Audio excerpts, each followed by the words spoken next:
J'espère que tout le monde s'est bien remis de ses émotions. En tout cas, ma voix est partie en vrille après toutes les émotions qu'on a vécues hier soir. Et vous allez voir tout au long de la vidéo, ça va être de pire en pire. Mais en tout cas, un Real Madrid qui, pour son premier match de l'année 2025, a fait une victoire épique, ou du moins une remontada épique sur la pelouse de Valence à Mestalla, un stade et une équipe où il est très difficile d'aller chercher les 3 points avec son lot d'habitude, de tensions, de polémiques et de scandales sur le terrain, dans les tribunes et bien sûr avec l'arbitrage toujours scandaleux. Et le match d'hier n'a pas fait exception à la règle des dernières années entre deux belles équipes de base de Liga, hein. C'est un peu pareil quand t'affrontes Bilbao, le Betis, Séville, le Barça, l'Atlético. C'est un petit peu des classicos à l'ancienne, même si j'espère que là cette fois-ci ils iront faire un petit tour en D2 pour tous les problèmes de racisme et tout qu'ils ont causé contre nous. Mais globalement, le Real a pris 3 points hier, a fait les devoirs, dans la difficulté c'est vrai, mais en tout cas le principal c'est de le faire, et je trouve que vu le scénario, ça rend la victoire encore plus belle, encore plus incroyable. Et même si on a été un moment désespéré, on a fini par être émerveillé. Et pour moi le Real est aussi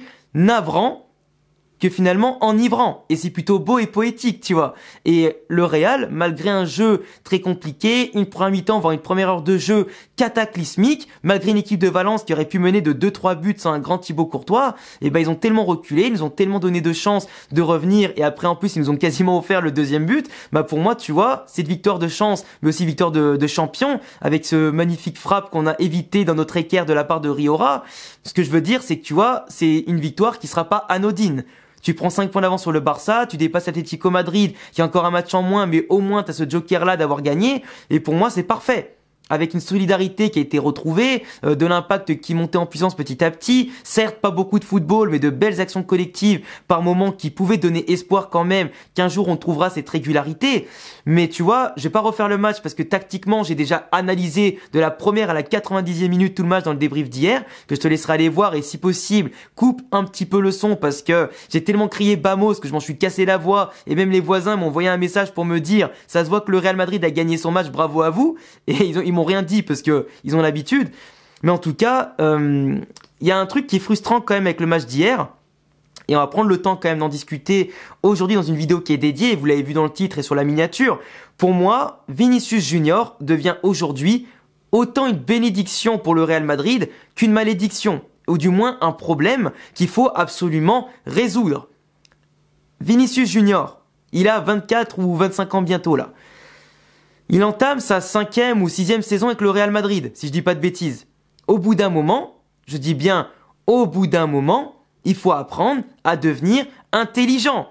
Tu sais qu'en tant que Vinicius Junior, tu n'as pas les arbitres dans ta poche, tu n'as pas la VAR dans la poche, tu n'as pas les publics adverses dans la poche, encore moins à l'extérieur, tu n'as pas les joueurs adverses dans la poche.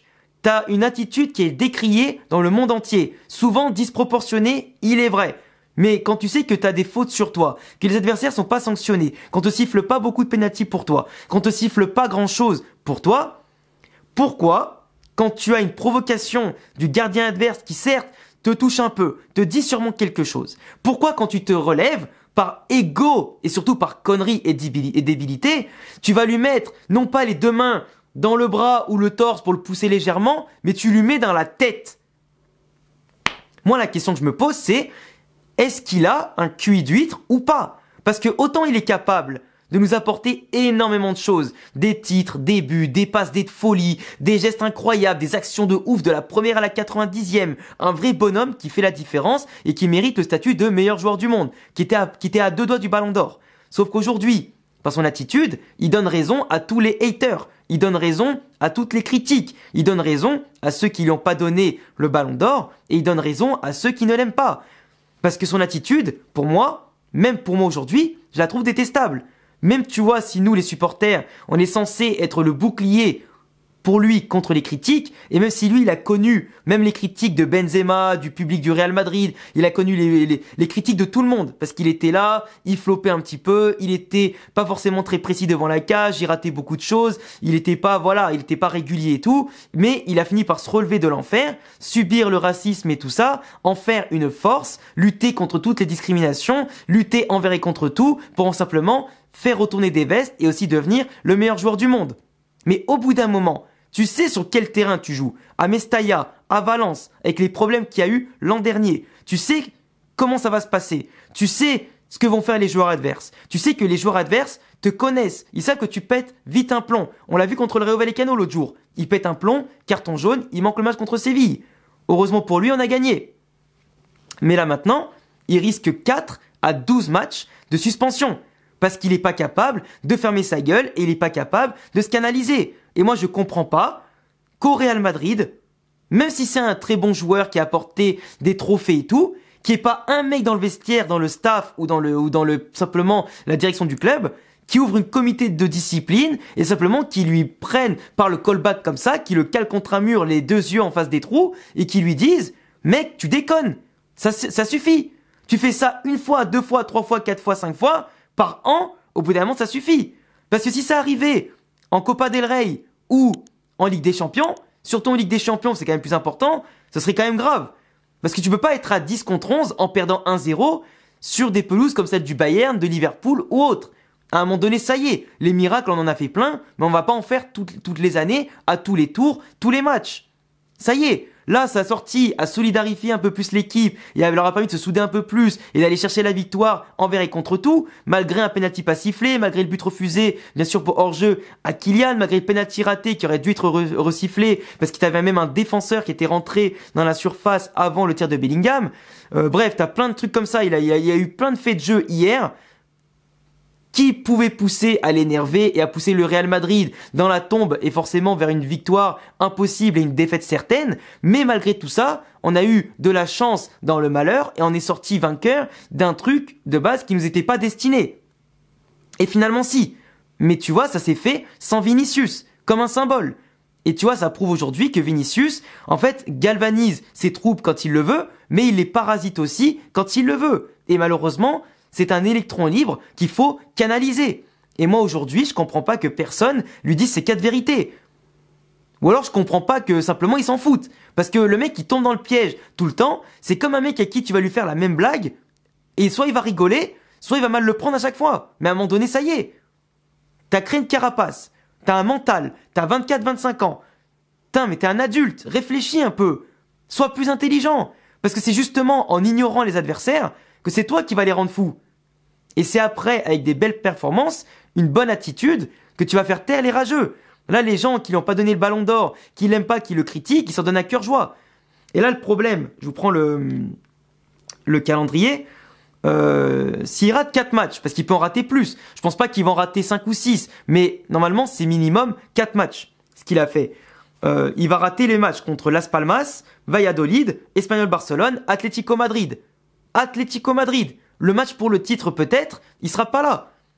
La seule chance qu'il peut, entre guillemets, le sauver, et encore, c'est pas vraiment une chance, c'est que si l'arbitre a dit dans son rapport que le geste de Vinicius est une agression, il va rater 4 matchs minimum, mais la Supercoupe d'Espagne comptera dedans.